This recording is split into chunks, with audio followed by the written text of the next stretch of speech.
মই মিয়া ফিয়া কাৰো ছাপোৰ্টাৰ নহয়, মই মানুহৰ ছাপোৰ্টাৰ। যে মই মিয়া মানুহৰ ছাপোৰ্টাৰ নেকি? একদম মনত ৰাখিব।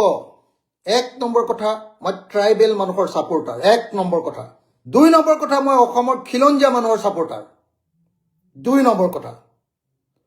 3 নম্বৰ কথা, যদি ভাৰতীয় হয় আৰু যদি তেওঁলোকে আনৰ মাটি দখল কৰা নাই, চৰকাৰী মাটিত বসবাস কৰি আছে, যদি ভাৰতীয় হয় দে, বিদেশী নহয়, মিয়া হওক বা বেংগলী হওক, বাঙালী হওক, যদি বিদেশী হয় নহব, বিদেশী খেদিম। একদিন মোক সাহস দি চাওক, তাৰপিছত দেখিব আপোনালোকে একজন বিদেশী মই ক'তো থাকিব নিদিওঁ অসমত, একজন বিদেশী। কিন্তু যিসকল বৈধ ভাৰতীয়বিলাকক যিখিনি চৰকাৰী মুকলি ভূমিত তাত আকৌ ডিষ্টাৰ্ব নকৰোঁ। কিন্তু সেইবুলি পিজিআৰ ভিজিআৰ নিদিওঁ, সেইবুলি ট্ৰাইবেল লেণ্ডত নিদিওঁ।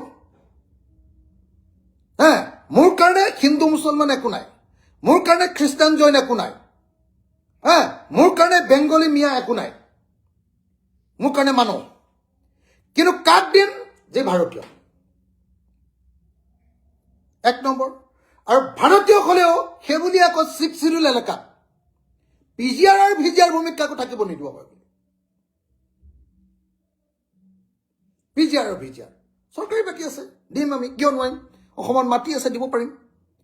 কিন্তু কেতিয়াও কোনেও নাভাবিব আপোনালোকে মোক কোনোবাই প্ৰচাৰ কৰি থাকে যে এই মিয়াৰ ছাপোৰ্টাৰ। মই মিয়া ফিয়া কাৰো ছাপোৰ্টাৰ নহয়, মই মানুহৰ ছাপোৰ্টাৰ।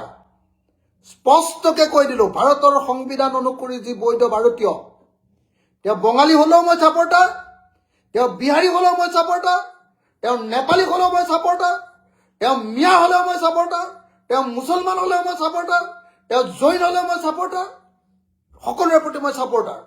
কিন্তু সেইবুলি জনজাতি এলেকাত 6 শিডিউল এৰিয়া কেতিয়াও পিজিআৰ ভিজিআৰ ভূমি কাকো দখল কৰিবলৈ নিদিওঁ।